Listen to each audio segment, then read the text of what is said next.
Liverpool's Mohammed Salah is the latest to be linked with a move away from the club or linked with just a move to Saudi Arabia in general. Fabio Carvalho has joined RB Leipzig on a loan move. Mason Mount saga continues to rumble on as Manchester United look to make maybe another bid for the Chelsea midfielder.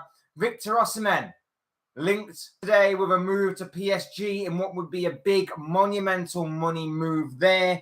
Clement Longley may be turning his loan move to Tottenham into a permanent one this summer. And Federico Chiesa, could he be on the radar of Newcastle United?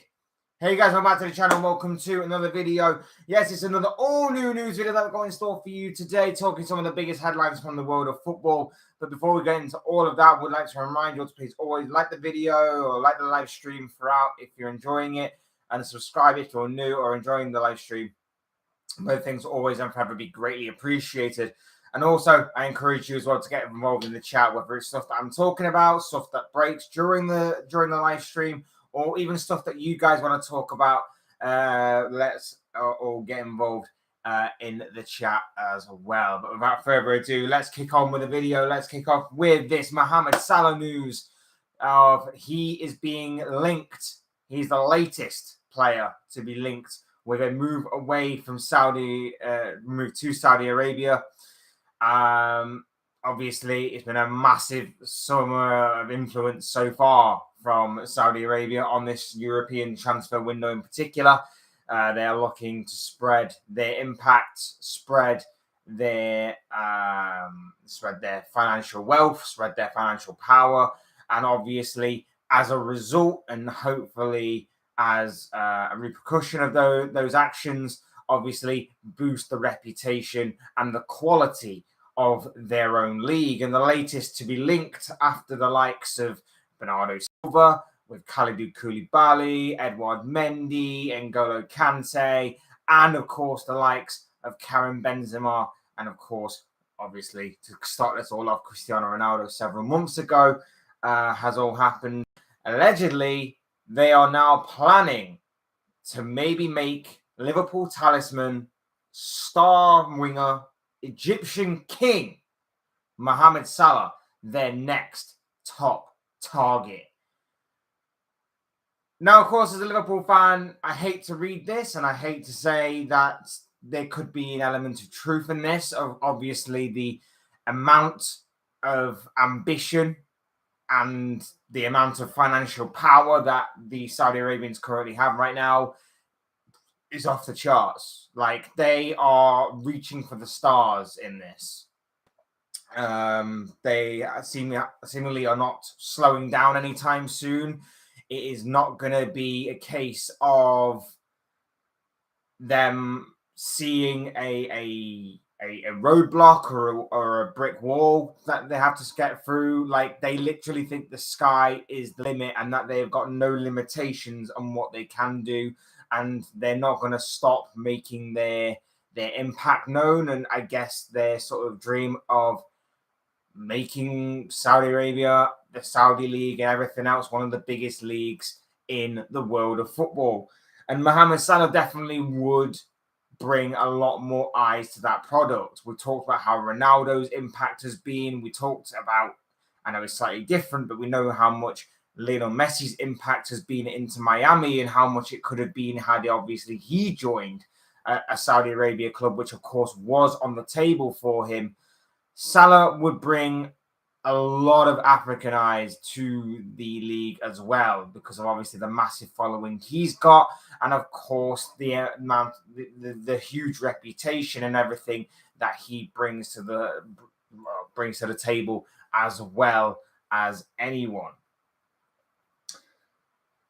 I don't expect him to go. I don't expect him to leave this summer. He is obviously contracted till 2025. He's still 31 years of age, so he's still got a few years left at the top of his game. But it does worry me that maybe somewhere down the line, this could genuinely happen. Even in a year's time, this could genuinely happen, because at the end of the day, everybody has their price. And obviously, if Salah feels that maybe it's time to move on from Liverpool. Maybe it's time to take that last payday, shall we say, before retirement. It could obviously turn his head, and obviously money does do that. And like I say, even though Liverpool may say that he's not for sale, or anybody that's being linked with a Saudi move, their employers, their club may say that that particular player isn't for sale. At the end of the day, everybody has a price, and this is a large organization, a large it's like a country, isn't it? Like a whole country sort of organizational project thing of a bottomless pit of money, it seems, that obviously, like I say, shows no sign of drying up anytime soon and no sign of showing a lack of ambition. They are going all out in this kind of big, incredible demonstration and project that going forward is only going to seemingly get bigger and better with no limitations whatsoever. Salah could obviously be a part of that. And like I say, if obviously things are to progress in that way, everybody has a price. Liverpool will have a price that maybe they haven't even thought of yet that might get hit by the Saudis if they are to be truly and legitimately interested in Salah, which obviously, given Salah's profile and what Salah brings to the table, wouldn't honestly surprise me. And I did sort of expect this when obviously there was a lot of talk about Saudi Arabians going for this player and that player and this player and that player and this player and that player. So I did think it would only be a matter of time before Salah was linked with a move to that country and obviously to a club over there that has obviously got a bottomless pit of wealth. But yeah, do I expect him to go? Not in the imminent future, not immediately. Like I say, 31 years of age. He's just signed a new deal. Obviously, he is the star man at Liverpool right now in terms of an attacking sense. A consistent player, has exceeded any and all expectations that were set before him. When, of course, he made that move back in 2017 from Roma to Liverpool for only 36 million. In that region at least. This guy is phenomenal and has been phenomenal and has been one of the best Premier League players of all time. One of the best Premier League players of all time. He has been truly outstanding throughout his time with the Reds. Don't want to see him leave. But at the same time, like I say, everybody has their price and it could happen. It could happen. If they decide to go full throttle on this, and they decide not to let this one go, this could definitely be a case of we've got to get this guy. We have to get this guy by any means necessary, and that could be pretty scary for Liverpool Football Club as a whole. But like I say, I don't expect him to go yet. I think he's at least got another couple of years at the top of his game and in the tank. And like I say, he's got 2 years left on his current deal anyway. 2025 is when his current deal runs out. 2025 is where you're looking and maybe saying that maybe that might be the time to move him on. We'll have to wait and see, and we'll have to wait and see, obviously, if this Saudi influence continues to grow. It shows no signs of slowing down anytime soon, so maybe this could be a trend and obviously a project that sticks around and continues to go hard for years to come. But we'll have to wait and see, obviously, on that one. But yes, the reports and everything floating around these past 24 to 48 hours or so is that Mohammed Salah is the latest player from European football to be linked with a move to Saudi Arabia. I'd love to know your thoughts, your comments, opinions, predictions, feelings on that one, because like I say, it could be potentially big. It could be nothing, because it could just all be talk right now. I don't think there's any legitimacy behind him actually going. I don't think he'll go as of yet, as of right now. I believe that it will be a case of a case of him maybe going in like a year's time if obviously this Saudi project continues to grow. But like I say, he fits the profile and he brings to the table what they are looking for, and that is a big reputation with a massive following, and obviously star potential with obviously how good of a player he is. So we'll wait and see on the whole Salah thing, but like I say, I don't think he will go just yet. I don't think he'll go just yet. Maybe at the end of his contract, maybe the Saudis will look to maybe get him. Maybe even next year if Liverpool decide that maybe they want to cash in on him rather than obviously lose him on a free the year after. That could be a possibility too. But Salah to Saudi Arabia, the latest player linked with a move to the big money nation. Sticking with Liverpool for our next story, we come to Fabio Carvalho. Now, of course, there's been a lot of speculation mounting on this guy. He obviously has fallen a little bit out of favour at Liverpool as the season's drawn on. A player that hit Liverpool with a huge amount of potential. Obviously, a big promising star from Fulham, of course, who were in the Championship at the time. He played very well in that season. That obviously saw Fulham get promoted. And there was a lot of buzz about this guy as being a star to look out for the future. Obviously, Klopp said, we'll take him. Liverpool went and bought him. He was part of their plans for the first half of the season. He was playing parts of games here and there. He was even starting a few big games as well. It looked like he was really...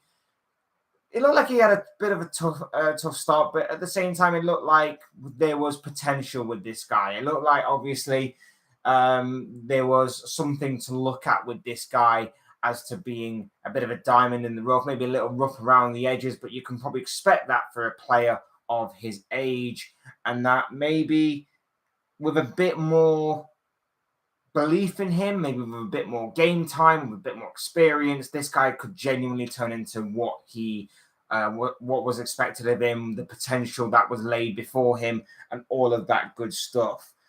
Obviously, as the season's drawn on, he's fallen out of favour in the Klopp side. Now, maybe that had something to do with how the team was as a whole and the senior players not being at full strength, and obviously having to salvage top four at the end of the season, which of course Liverpool didn't manage to do, but that was obviously the goal towards the end of the season once all competitions were out of the window. And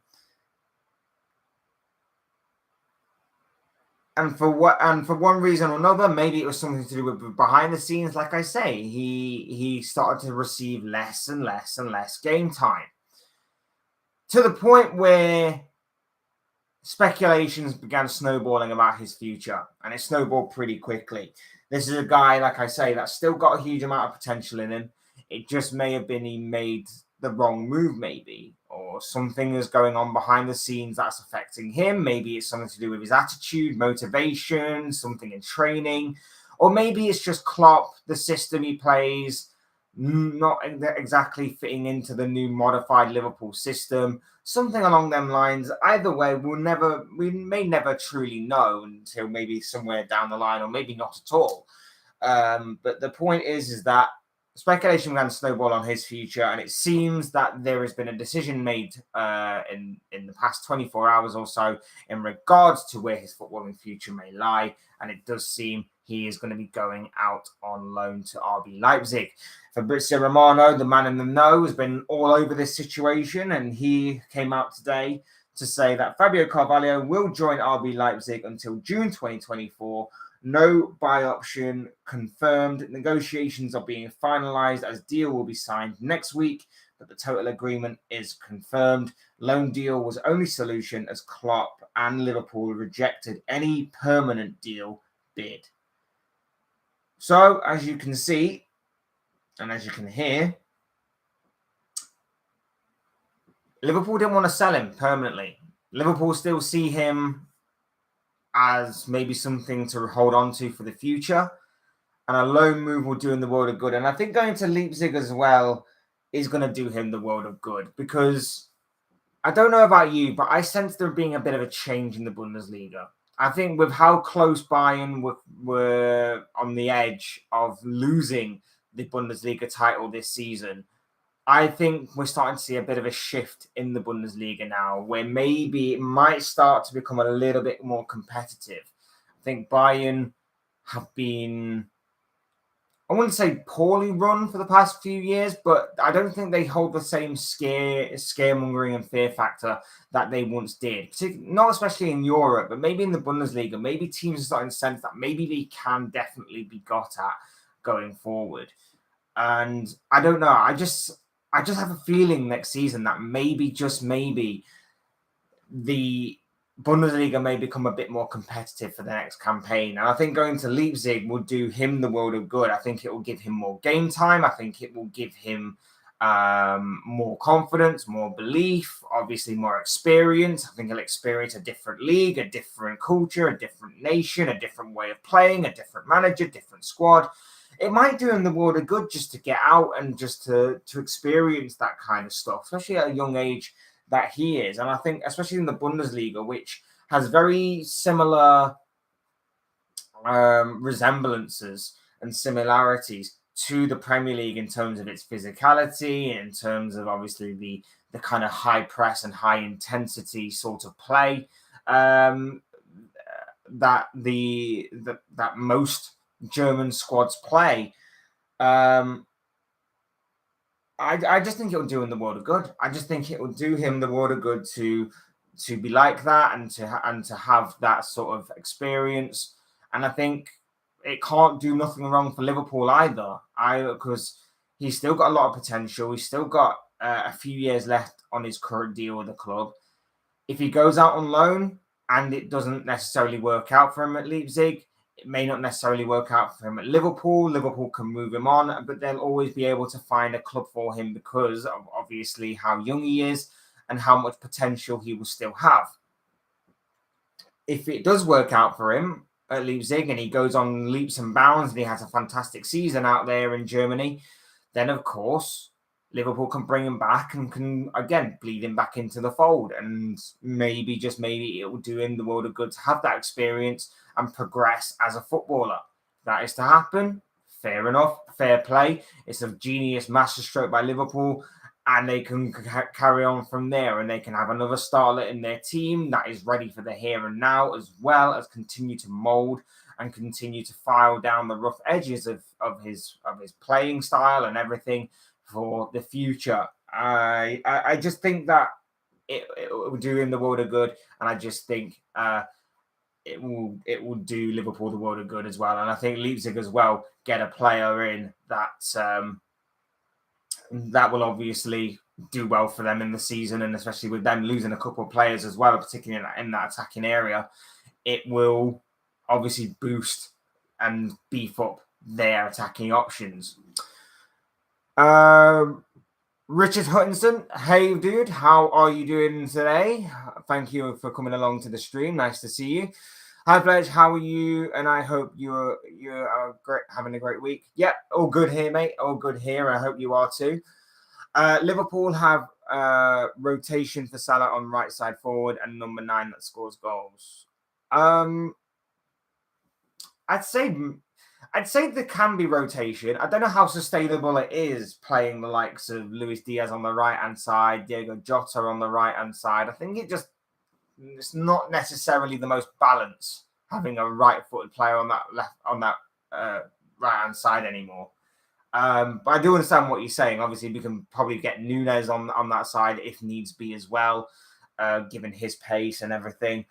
I'm just not sure. I just it's like I said earlier, I just don't think Salah is going to be moving anytime soon. I think that these are just links, and I think that they are predictable links at that. I did suspect it would only be a matter of time before Salah was going to be linked with a move to Saudi Arabia because of obviously the profile he has, the reputation he has, and obviously what he brings to a team in terms of following, in terms of ability and quality and talent and all of that good stuff that obviously clubs look for outside of just having natural and quality and talent.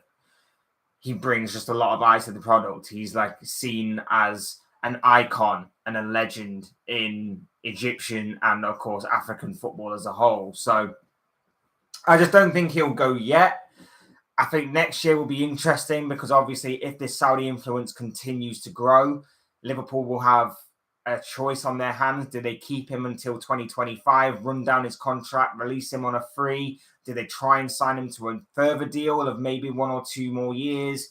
Or do they cash in on him whilst they still have the opportunity to do so? That will make for interesting viewing going forward. And of course, we'll have to wait and see on that one. And if obviously Liverpool do have a plan in mind as to who could be the successor to the throne, so to speak, of Mohammed Salah on that right-hand side. But I do hear you on that Liverpool do have a rotation in that attacking third. There are a few options in there, and you can always throw Harvey Elliott on that right wing. I don't think he has the pace of Mohammed Salah, but obviously he has been known to play there, and maybe you could adjust the style a little bit, maybe to accommodate for that. But at the same time, is that going to be enough? I'm not so sure. Do you trust Fabinho, Henderson, Thiago, Jones, Elliott, Bajcetic and McAllister in the midfield to challenge Man City, win League Cup, FA Cup and Europa League?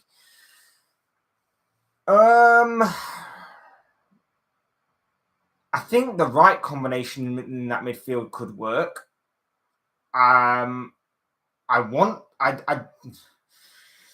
It's a big season for Fabinho. Massive season for Fabinho. Henderson, if he drops to the more Milner role of coming in for a few games here and there and maybe tightening games up if we're winning by the odd goal or two, he could definitely work as a part-time player. Thiago, look, if I love Thiago as much as the next guy, but Jesus Christ, if he can't get his injuries in order, if he's not going to be staying on that pitch for longer than 5 games at a time, Jesus Christ, I don't know. Jones, if he can continue on from where we left off at the back end of this season, then, yep, quality. There's going to be a bit of quality and a bit of depth in there. Harvey Elliott, I hope, continues to grow and be an excellent footballer. Bajcetic did wonders for us during his time, came in at a really difficult time and really grew as a man and as a leader on that pitch, so to speak, during the second half of the season. And obviously McAllister coming in is going to be a massive boost. So as individuals, apart from maybe Fabinho, Henderson and Thiago, I have no issue with the others. As a collective, we still obviously need midfielders to come in. And obviously, if we get Kefren Turam, which I'm very much interested in and very much liking the idea of, obviously that could boost that midfield. I think maybe one more midfielder. And then obviously, as you go on to say here, Trent in midfielder at right back. Midfield obviously plays more to his strengths. And I was against playing Trent in midfield because I was seeing it through the lens of a 3 in midfield that I didn't think Trent had the positional awareness for, or maybe the awareness overall or reactive awareness of. I still think that it's a great option to have because I think he can play in that central midfield area, be that playmaker and be fantastic at it. But in games where teams pack out the middle of the pitch, try and spread the game out a little bit, try and play out or make Liverpool play out to the wings, compact the midfield. I think you can have that alternative option of moving Trent out to the right and going back to the 4-3-3 if needs be, where maybe Trent might pick up a bit more space there, be a bit more influential with his creativity and with his playmaking, and obviously get more of the ball out on that wing where there might be more space for him. So I think it's a great option to have with Trent. But yeah, in my opinion, like you say, I think the midfield option, I think the midfield options are there in numbers. I'm just not 100% sure, like you think, that maybe they are the most reliable. As individuals, maybe to an extent. As a whole, not so sure. What area do you think needs strengthened? In my opinion, it's the second choice goalkeeper, right back, centre back, 2 midfields, number 9, and right side forward. There's a lot of options there, dude. A lot of options to strengthen. To challenge Sophie and Winter Rovers. I don't think we're that bad in the attacking sense. I think the right side obviously is a bit of concern for natural balance, but I think it can be sustainable providing that Salah doesn't pick up a long-term injury. So I'm not 100% sure on that one. Midfield, definitely. I think midfield, we still need two more players to kind of bleed in and rotate. Even if it's picking up someone for the here and now, or maybe someone to bring in for this season, and maybe to slowly bleed in as a youngster, maybe that could work as well. And I do agree, defense definitely. I'm happy with Kelleher being our second choice goalkeeper, but if he does go to Brentford, once this whole David Raya situation works itself out, that could be a bit of a problem. I'm not too keen or confident on Adrian in the slightest. So I do agree with you on that one. If obviously Kelleher is to go, the centre-back options definitely need some refreshing. I think Joel Matip and Joe Gomez in particular have had their time here, but I think Gomez may be the one to stay because of obviously he fills the English and homegrown quota that league regulations require when you are submitting your squad for the season. So I would see that he probably does stay another year at the very least, but I think Matip's probably had his time here. Konate definitely needs to... I love Konate, but if he can stay out of the medical room, Jesus Christ, we've got one hell of a player on our hands there. So there are a few areas that I think need to strengthen, and obviously if this whole changing of the formation does continue into next season, which it does look like it's going to, Trent moving into midfield, us playing more of a back three, I think maybe some versatility in those kinds of areas that maybe we look at before and go, okay, right back, we need a cover for Trent. Maybe we could get a right centre back that can also play right back. For me, that would be Benjamin Pavard. He has experience of playing right centre back and right back, and I think that we needed that.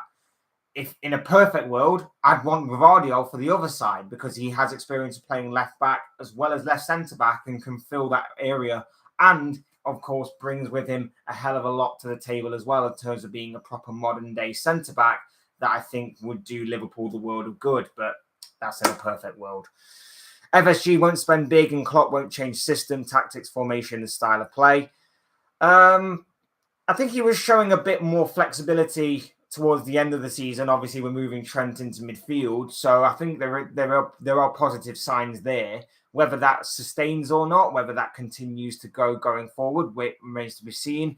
But yeah, I agree with you. I've not been FSG's biggest fan. Like, don't get me wrong, they've done some good things for this club, and sometimes it's been a bit of a seemingly reluctant change by them at times, but they have obviously done some good things for this club. They have put the right people in places at times and have obviously helped Liverpool grow these past 7 to 8 years in terms of obviously getting us to where we are right now.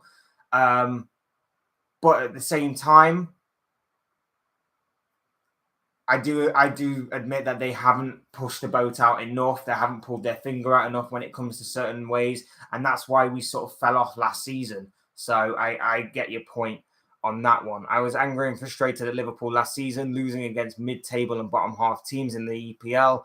Also lost early rounds of the FA Cup and League Cup.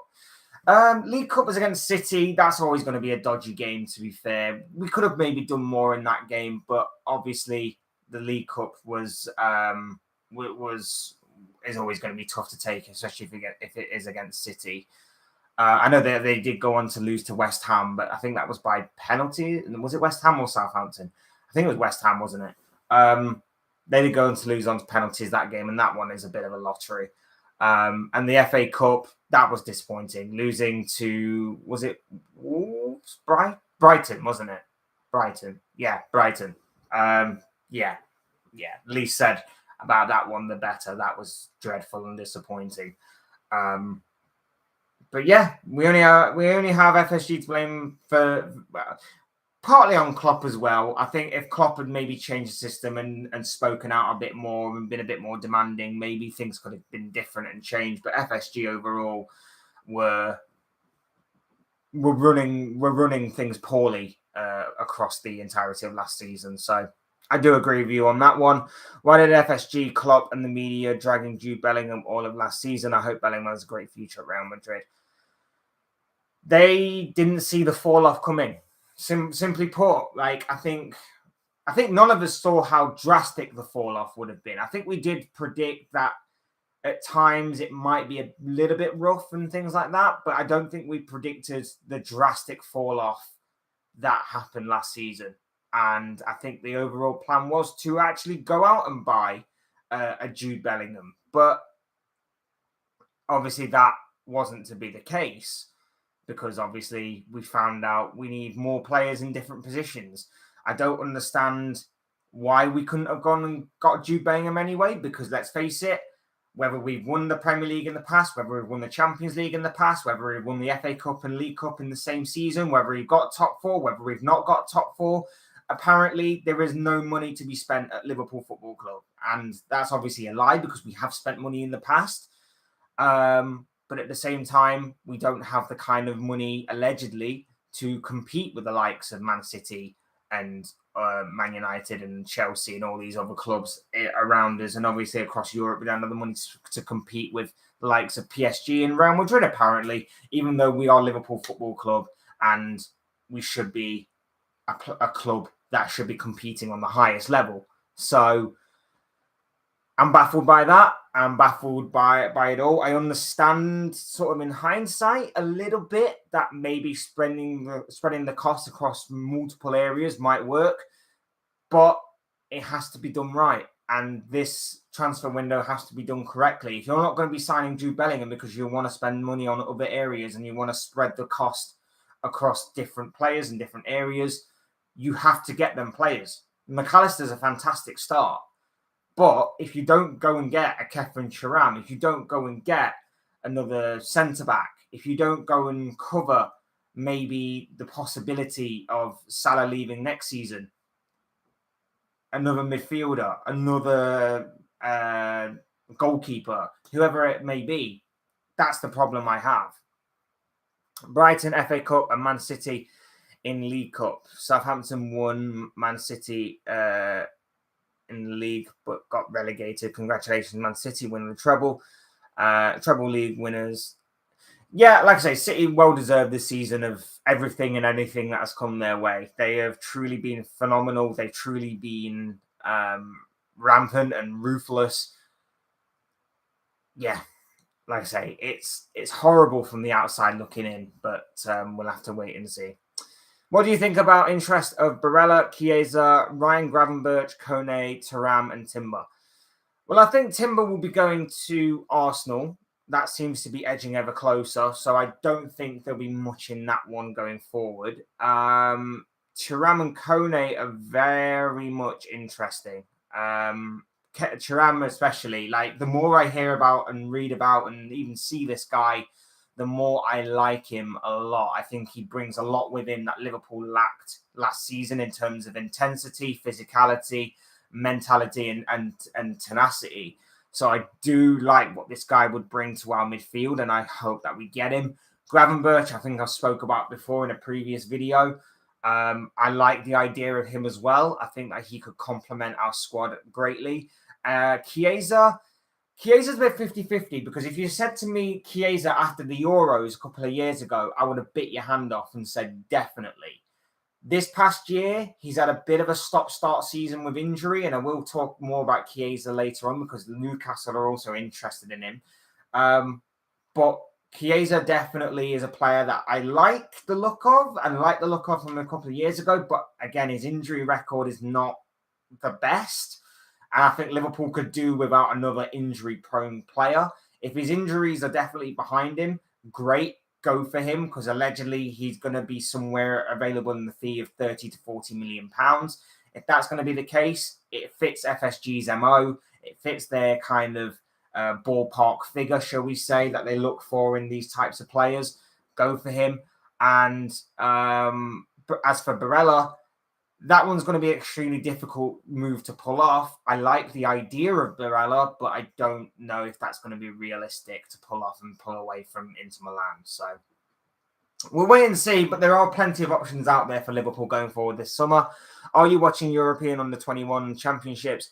Liverpool will be watching the tour. Scouts will be interesting to watch the tournament. Liverpool need players to hit the ground running, then development players. Yeah, I think after the drop off this season, and I think we need to really conduct our business very, very quickly and make sure it's done effectively, and make sure that these players are going to hit the ground, because we need to make up a lot of ground on the teams that are above us. And I completely agree. Am I watching the European Championship? I'm going to be watching, or trying to watch, as much as I can. Especially with the likes of Tonali playing. I'm very interested. I know he's going to Newcastle, but I'm very much interested. And I always like watching Tonali, and I'm going to be watching the likes of Thuram and Kone and whoever else may catch the eye that I think Liverpool should be signing in particular. So fingers crossed on that one. That Liverpool managed to find a gem in this tournament elsewhere from the likes of Thuram, if obviously Thuram is going to be moving, but we'll wait and see on that one. Where will Liverpool finish? In my opinion, scrap top 4 or 5th. I think it depends on what the other teams do. I think McAllister's a great start. I think obviously if we get Thuram, if we get a couple more, if we get another midfielder and maybe a couple more defenders, I reckon we can securely get top 4. If this Man United takeover holds off a little while longer, so that maybe, just maybe, they don't maybe do enough in this transfer window, that might help us in the long run. I don't know about Newcastle having Champions League football, maybe not having as much to spend as what we first thought. I think maybe we could catch them as well. I think maybe we could take advantage of maybe the lack of signings at those clubs, if that is to happen going forward. But of course, there's still a long way to go in this summer transfer window. There's still a lot that could happen.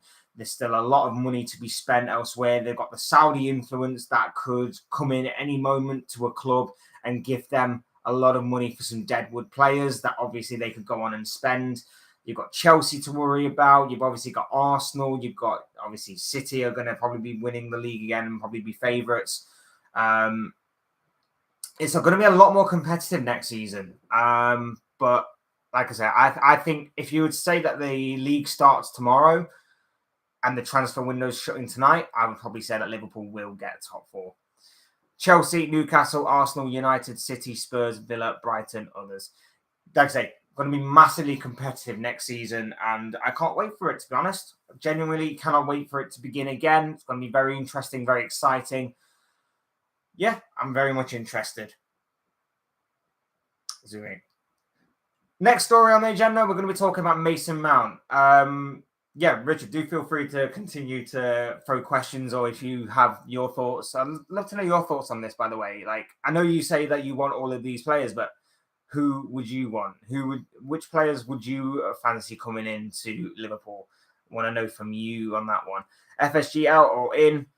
I'm out. I'm FSG out. I think they've done some good for Liverpool as a club and as a whole these past several years to get them to where they want to be. It hasn't been all smooth sailing and all brilliant and all perfect and all rosy and sunshine and rainbows and all that stuff. But at the same time, they haven't pushed the boat out enough. And if we really want to maintain our standing and position as being one of the top clubs or the top club in England, we really, really do need to get them out of our club and to move on and to be more modern day forward thinking, because you see the likes of Newcastle getting Saudi owners. You see Man City continuing to throw money at all their issues. And then you see our owners that don't put in the same amount of investment. They may not earn as much as, say, a Man City's owners or Newcastle's owners, but everybody can put in the same amount of money at the same time. And they just don't do enough, in my opinion. I think they've done some good. I think it's not all been bad. But at the same time, I just don't think they put in enough. And they don't pull their finger out enough. And they don't push the boat out enough when it comes to the financial gain and everything that obviously other clubs owners do. Look at Arsenal. This is the first year in a few years that they've had Champions League football, and their ambition is to go and get Declan Rice. Now, they may not get Declan Rice, but that shows some good ambition. When we were in the Champions League, we were told that we'd have to wait a few years before the money started coming in and before the money could be actually spent. Make it make sense. Arsenal not had Champions League football for the past few years, and they've gone out and spent loads of money on these players. They bought Zinchenko last season. They bought Gabriel Jesus. They've gone out and bought Martin Odegaard. They bought all of these players, big money players at that. 50 million for Ben White. Whether you think that's overpricing or not, still 50 million. Still a lot of money. Still didn't have Champions League football as a pull. And yet we have for the past few years. And I know that we don't this year, but whether we do have it or not, FSG just don't pull their finger out enough, in my opinion. I want Bellingham, Barella, Thuram, and Paulinho. Bellingham, obviously no more. Barella will be very difficult. Thuram and Paulinho. You know what? I do like the look of Paulinho. I'll give you that. I've always said like Thuram. I like, but yeah, Paulinho definitely has been of Fulham. Definitely has turned some heads this season, shall we say? Been a bit of a diamond for Fulham, a bit of a underrated piece of business by Fulham, and I rate that highly. But yeah, I do appreciate the thoughts and comments on that one, because that is very interesting. That obviously those types of players interest you, but like I say, we'll wait and see with Liverpool's transfer business. There still could be a big twist. There could be something big on the horizon still. We'll wait and see on that one. Moving on, Manchester United and their pursuit of Mason Mount. According to Fabrizio Romano today, Manchester United are set to submit third official bid in excess of 55 million for Mason Mount. Sources feel this is going to be the final proposal after 2 bids rejected in recent weeks. Man United want quick resolution, also 100% personal terms agreed, more to follow. I don't get this one. I do not get this one. Man United going after Mason Mount, I somewhat understand it. He's English, so he fits the homegrown squad registration quota. Premier League proven to an extent. Still young enough that he can still reach more potential. He can still grow as a player. Needs probably a bit of a fresh start and a bit of a confidence boost to maybe get back to the Mason Mount that first burst onto the scene and all that stuff. I get that.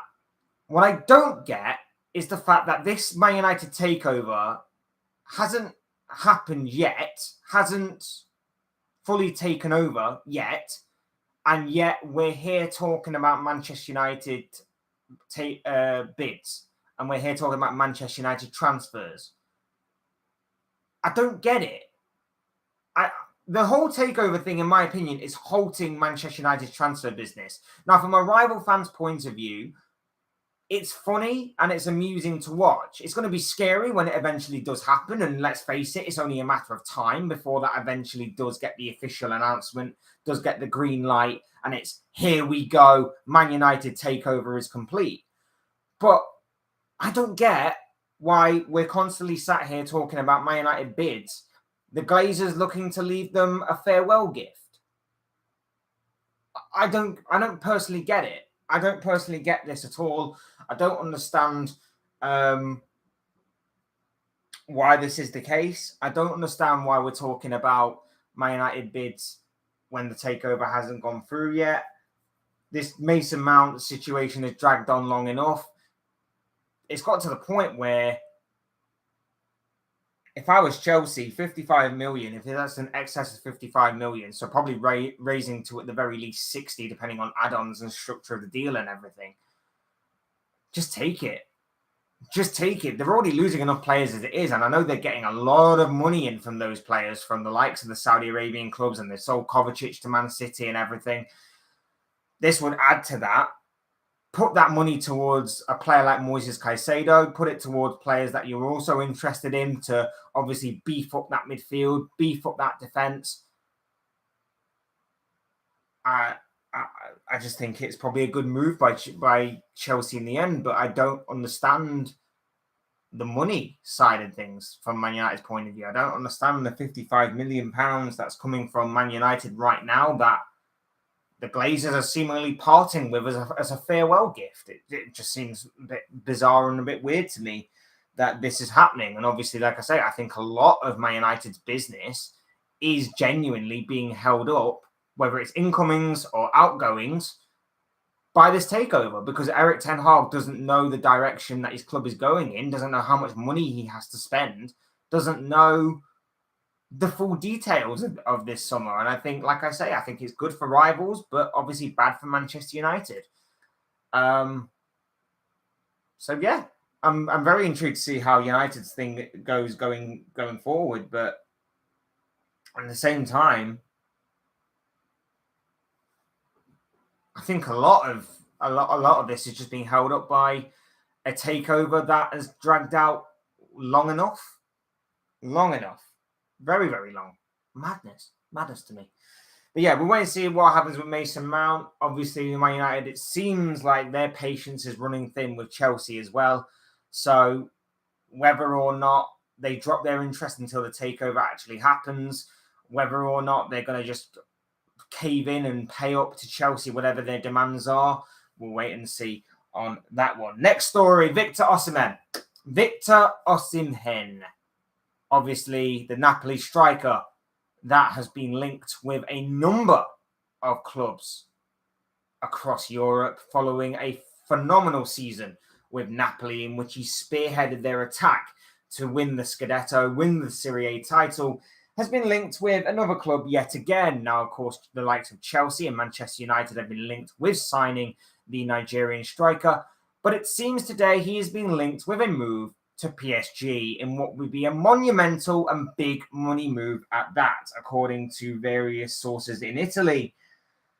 There could be a 120 to 125 million euro bid for the Napoli striker from PSG, as they are reportedly searching for a striker, and the word they're using is desperately searching for a new striker.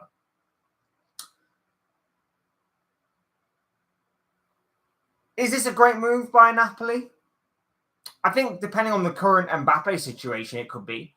If Mbappe is going to be moving to more of a winger position for next season, and that's why they're desperately looking for a striker, it could work. If they're looking to change formation, maybe go two up front, that could definitely work as well.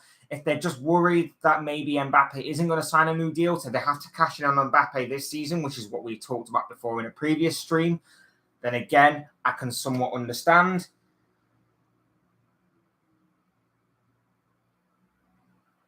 And I think obviously Osimhen is a brilliant choice.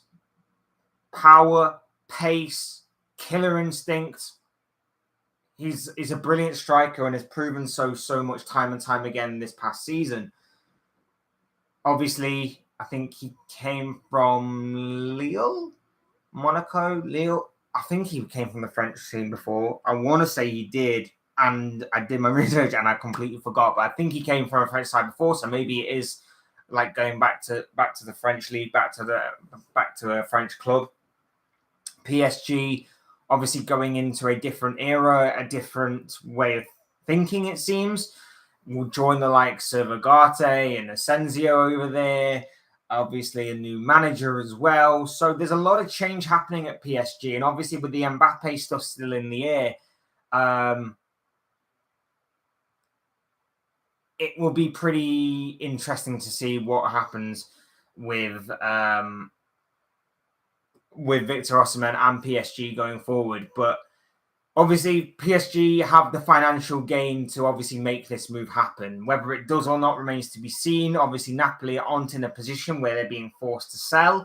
So it really would depend on the player, I guess, whether he wants to move away or not, whether he wants to try and become a player that is part of a PSG squad that is obviously gunning for that Champions League title that has been so elusive and they've been missing out on for that throughout this season or throughout many seasons.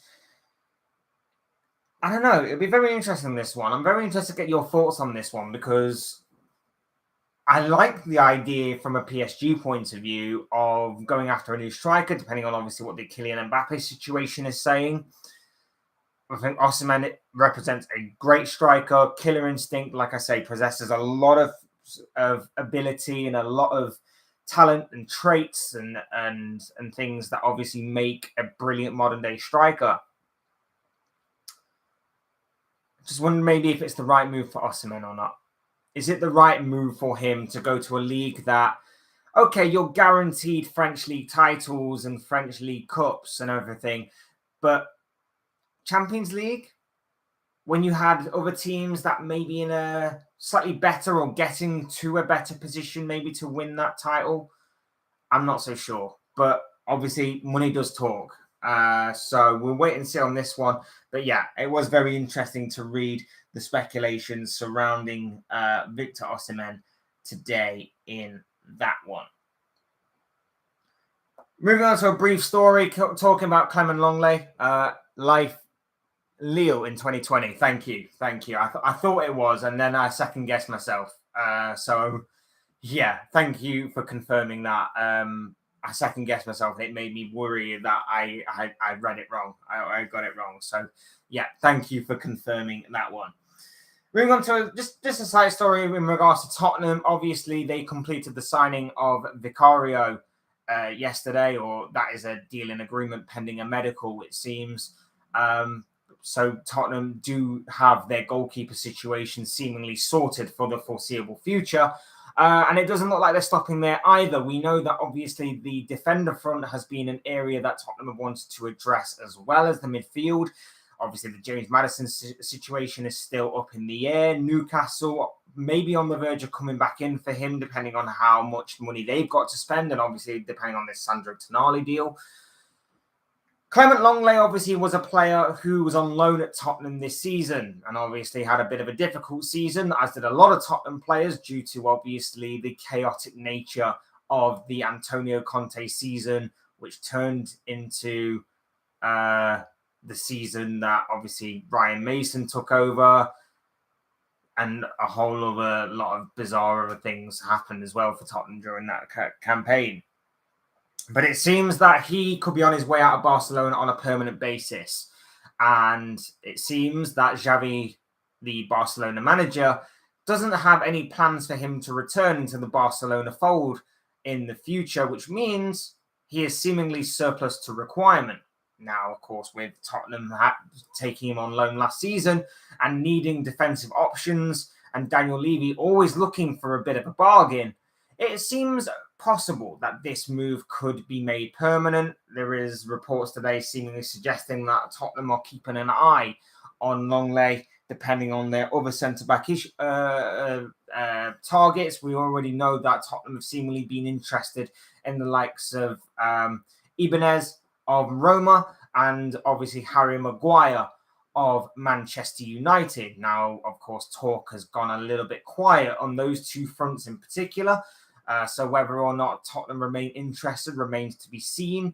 But of course, we do know that defensive area is something that Tottenham are looking to address going forward, depending on obviously how much money they have to spend and other financial matters like that. That obviously Daniel Levy loves to obviously save a few quid here and there.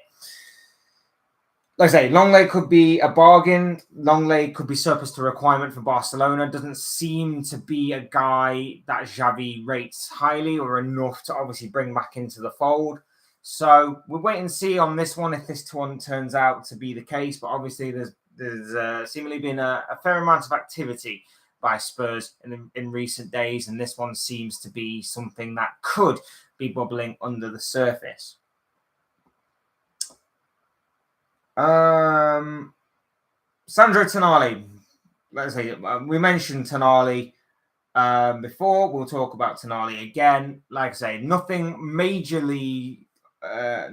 to report on this one, other than the fact that Romano's come out with another tweet that confirms that Newcastle will complete Sandro Tonali deal today after verbal agreement reached. yesterday. Medical already scheduled, and agents flying to Romania, where he's with Italy under 21s for the Euros. Documents being reviewed, then deal complete. So Newcastle have seemingly all but completed that signing, and Newcastle fans will, I'm sure, be excited and happy at seeing Sandro Tonali in a Newcastle shirt for next season. I'm excited, and I'm not even a Newcastle fan. I really like this guy, and again, I'll reiterate my points on this. I really like this player. I've liked him for a while, and I think that this is a massive and completely ambitious and brilliant move by Newcastle. A player that will come in for the here and now, as well as be a part of the long-term future of the club. A player that will complement the other midfielders in that squad brilliantly, and a player that I just rate to a very, very, very, very high level. I like this move. I like it a lot. And I think he will do well under Eddie Howe with Newcastle. And I can't wait to see how he adapts to the Premier League and how he adapts to Newcastle. And of course, seeing him on Tyneside going forward. Last talking point. We kind of mentioned it a little bit earlier thanks to Richard's comments, but we will talk about Federico Chiesa because it kind of links him with this Newcastle move as well. Allegedly, he could be a target of Newcastle United. Federico Chiesa of Juventus, of course, and Italy.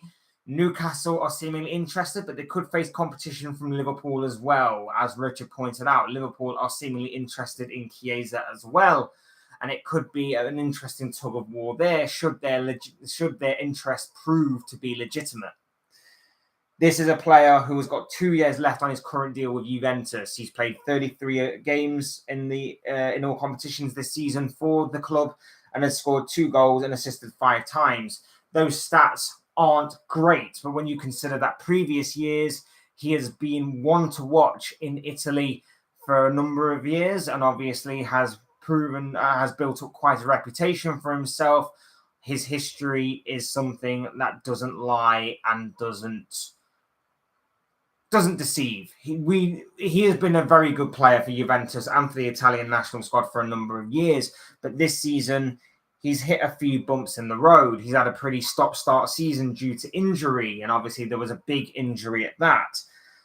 And the overall consensus is that Juventus may be willing to part ways with him. They're not exactly in the best financial position, but at the same time, they may be willing to maybe part ways with him for a pretty considerable fee. Rumor has it that allegedly that fee could be somewhere in the region of 30 to 40 million, maybe a bit more, maybe reaching the £50 million mark, depending on the structure of the deal and everything. But it is entirely possible that Juventus could be open to selling Federico Chiesa this summer. Newcastle, Liverpool interested. But for me, the sticking point would be the injury issues. That would be the sticking point, especially for Liverpool. As I mentioned before, the last thing Liverpool need is another player that is going to be on the medical table. We've already had enough of those over recent years, the likes of Naby Keita and obviously coming in this season on a year-long loan, Arthur Melo. Liverpool don't need another injury-prone player that is going to be spending the majority of his time in that medical room getting treatment. Liverpool don't need that. Newcastle don't need that. No team needs that, really. But Liverpool, especially after their track record of players that have been injured for the most amount of time. Don't get me wrong. I like Chiesa. I like what he brings to the table. I like how quick and dynamic he is. I like his work rate off the ball as well. I think he is a unique winger in terms of how much he presses and tries to win the ball back for his team. And I also like his versatility. He can play off either wing, right or left. It doesn't matter. I like him as a player. I liked him for the past few years. I think it might be good for Liverpool to maybe take a bit of a risk on him if obviously they can confirm that his injuries are well and truly behind him for the most part. But at the same time, it does beg the question of whether or not this guy can stay out of that medical room, can be a guy who is going to be reliable enough to play the majority of games, or at least be available for the majority of games. Could it tie in with the possibility of Mohammed Salah being a target for Saudi Arabia? Come full circle here, of course, just to throw that into the mix. Perhaps, but then again, maybe not. Maybe not. We'll wait and see, obviously, on what happens and everything with that. But that's just maybe worth something to keep an eye on going forward. Listen, guys, I've got to go, but these have all been the thoughts, comments, opinions, predictions, feelings, whatever you want to call it. This guy, I want to know what you guys think. What do you make of any of the stories that I've talked about, any of the stories that you want to talk about for future reference, or anything else of that nature? I'd love to know your thoughts, your comments, opinions, predictions, feelings, whatever you want to call it, down below in the comment section. Thank you, Richard, for getting involved yet again. Your thoughts and questions and everything else that you put into the chat were very interesting and very good to talk about. So I do appreciate that. Hit the like button on the way up if you enjoyed the video. Subscribe if you're new or want to see more content like this. Both things always and forever be greatly appreciated. And as always, thank you all so much for watching and listening. I've been Fletch. This has been another all new news live stream, and I will see you all again soon in another video, live stream, or whatever it may be.